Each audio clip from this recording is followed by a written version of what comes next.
What's the deal, squad? Welcome back to the channel. So I'm just running errands right now. You see these boxes back here? Don't pay attention to that.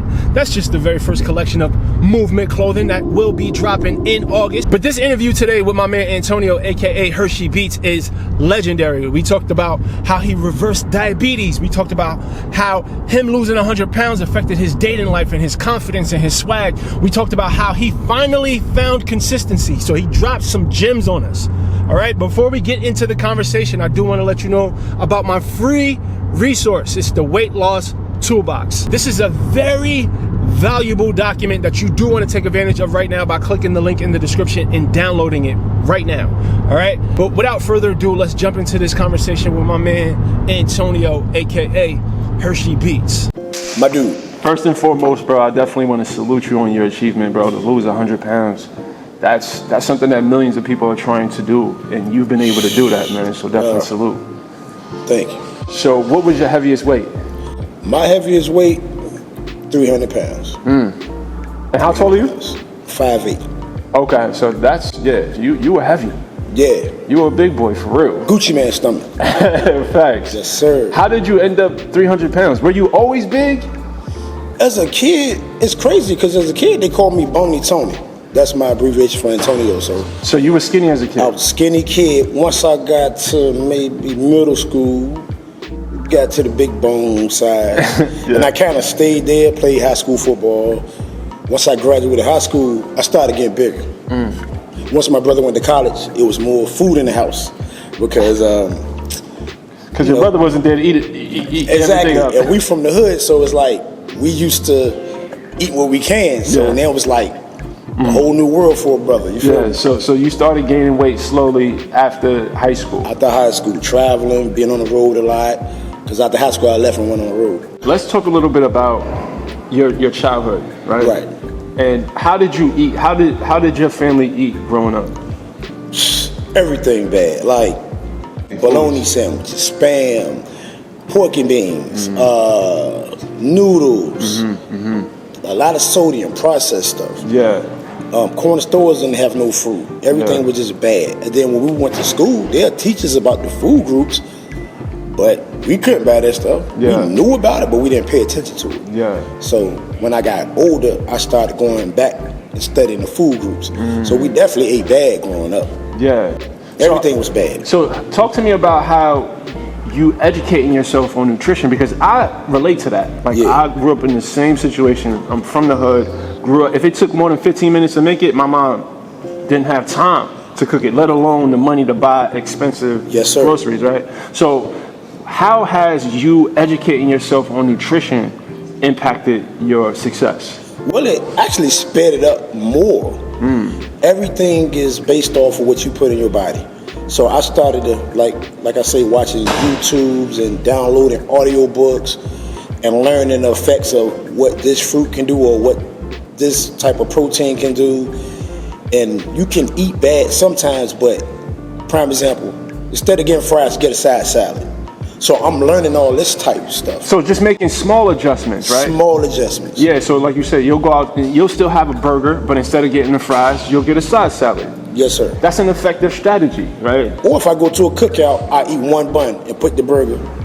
You know, it's just tricks to the trade, man. That's it. It's not as hard as what people think. Like once you get the groove of it, it becomes easy. So when you were overweight, right? Describe what your relationship with food was like. Man, I base everything around eating. Your whole life? My whole life. I eat because it's just there. Yeah. Like. So how do you feel in this new body, bro? Like.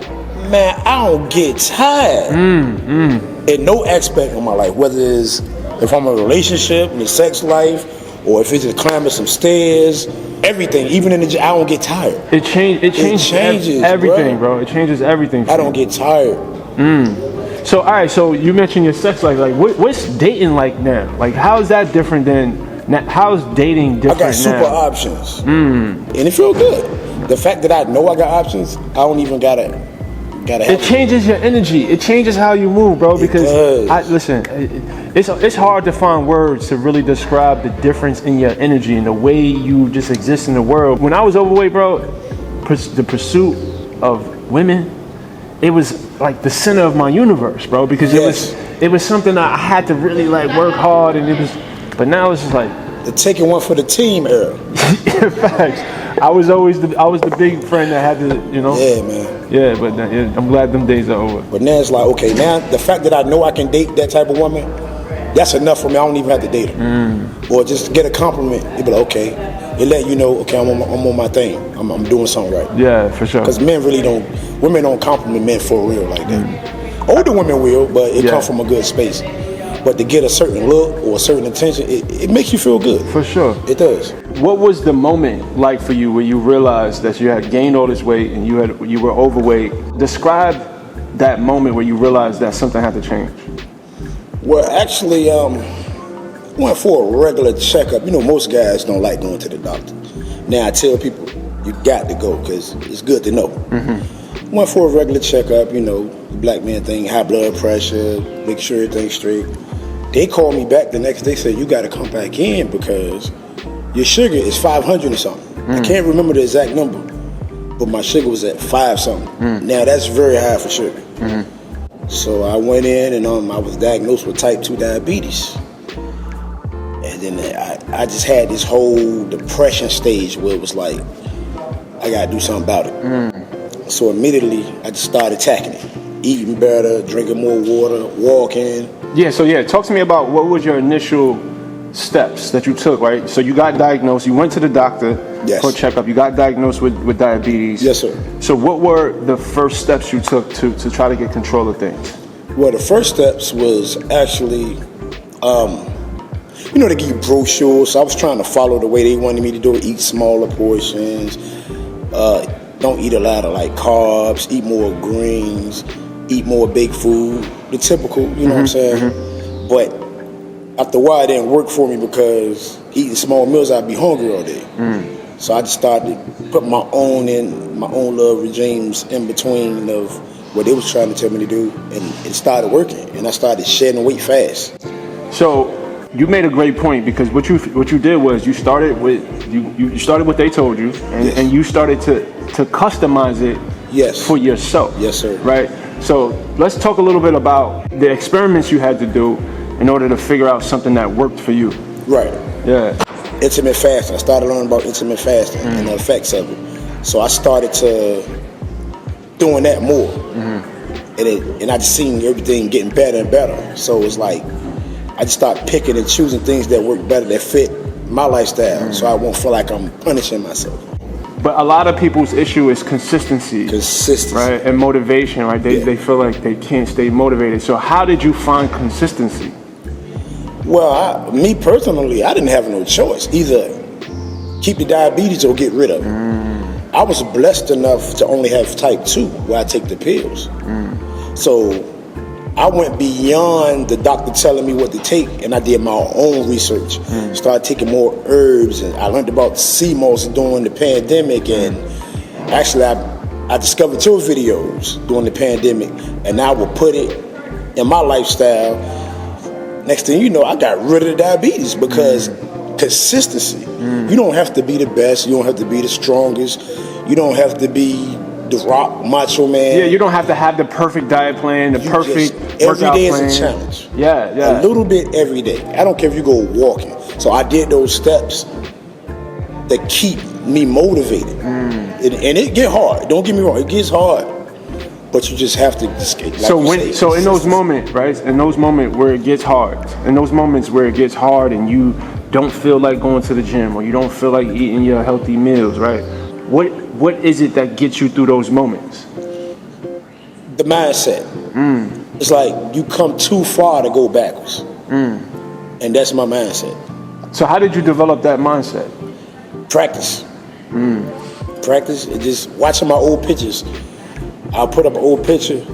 I'll put quotes on my phone, like when it's time to get up 5:30 in the morning to go to the gym, I just talk trash to myself. Like, get your fat ass up. And I get up. I just do little things to set me off to remind me where I come from. It's so funny, man, because I say this to people all the time. You almost got to learn how to play mind games with yourself. You do, man. And it's a key thing to be able to learn how to inspire yourself to do the behaviors that you know is going to get you to where you want to go, right?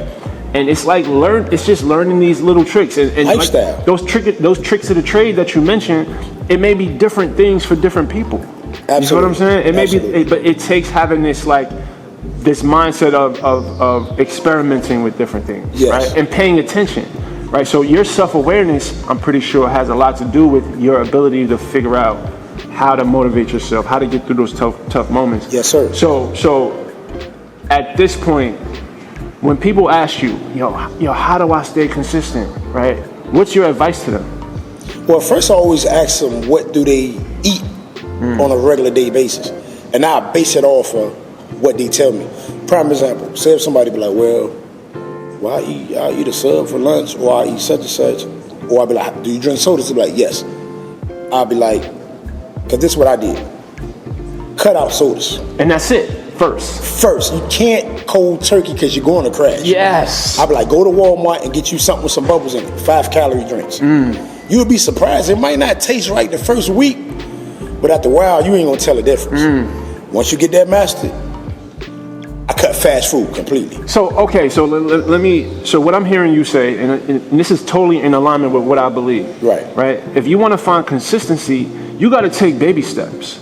You can't try to do too much too fast. You can't. Start with one thing, something that's sustainable, something that's a small pivot, right, but impactful. Like you said, like soda. If you cut out soda and you don't change nothing else, bruh, and you add maybe a 30-minute walk a few times a week, yes, your body will start changing. Yes, sir. Just from that, right? So I love that for sure. So it took you experiencing some pain in your life, right? Yes, sir. It took you experiencing like a scary moment at the doctor. Absolutely. Right? To get you to start to treat your body well and to start to take your health serious, right? Yes, so sir. describe some of the lowest moments when you were overweight. Describe like one of your lowest moments being an overweight dude.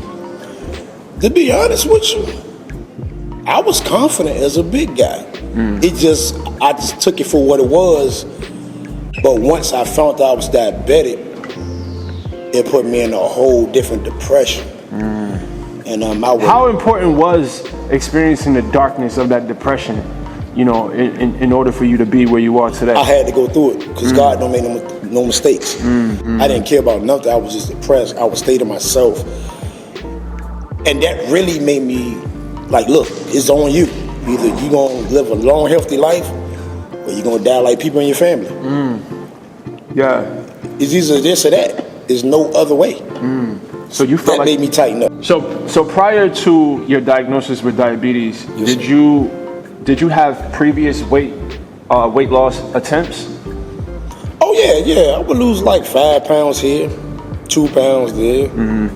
Of course, every big guy be like, yeah, I'm big boy, represent for the big boys. But deep down inside, everybody want to be a certain size. Even if you don't want to be skinny, you still want to look a certain way. Yeah. So I would lose 5 pounds here, a pound there, get a gym membership here, go once a week, go once a month, go twice every 6 months to not going at all, money coming out of my account. Yeah. Everybody try. So you described having to make certain sacrifices, right? Yeah. In order to successfully get control of your health and Absolutely. to lose the weight, right? So talk to me about some of these sacrifices more specifically. You're going to miss like the big parties sometimes. Some of your friends going to be like, you can skip the gym, but not knowing you skip the gym Wednesday, so you got to make up on a Friday night where everybody partying. And if you don't, then you behind mindset wise. Yeah. Those sacrifices. You let yourself down. Cookout sacrifice. Take a plate to go. Not making people feel, he too good to eat. He done lost weight. So it's like, hey, eventually people come back around. They be like, man, I respect that, man. Like, for sure. People like people that stand up for themselves. You can't live for the world. You gotta live for yourself first. Because if I'm not me, how I'm gonna be good for y'all? You can't pour from an empty cup. You can't. You cannot pour from an empty cup. That was the story of my life before this new journey. But it built your character, man. You think the main thing driving you was you just wanted to be healthy? I just wanted change. I just wanted better. I just wanted to be that guy that I know I can be.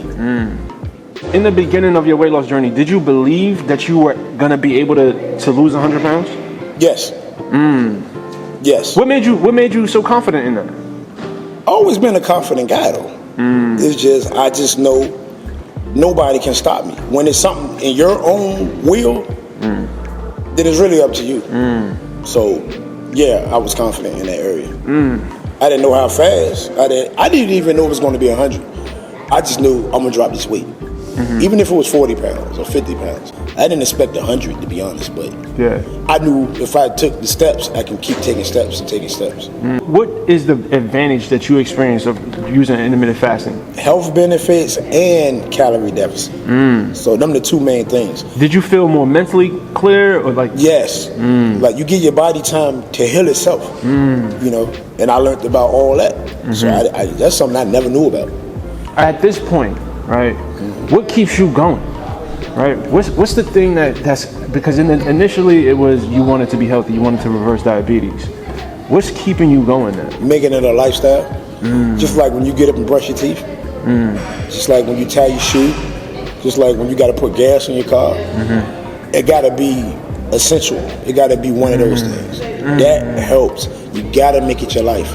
You're hungry. I love what you said. You have to make it essential. You have to. It's the most important. You have to take care of yourself, bro. And I have a lot of dudes, you know, tell me, man, listen, I have a family. I work. I don't have time to go to the gym. I'm like, listen, those are all the reasons why you need to invest into your health. Yes. You feel what I'm saying? But yeah, bro, it was an honor. All day. I appreciate you, man. Salute. Salute to you, man.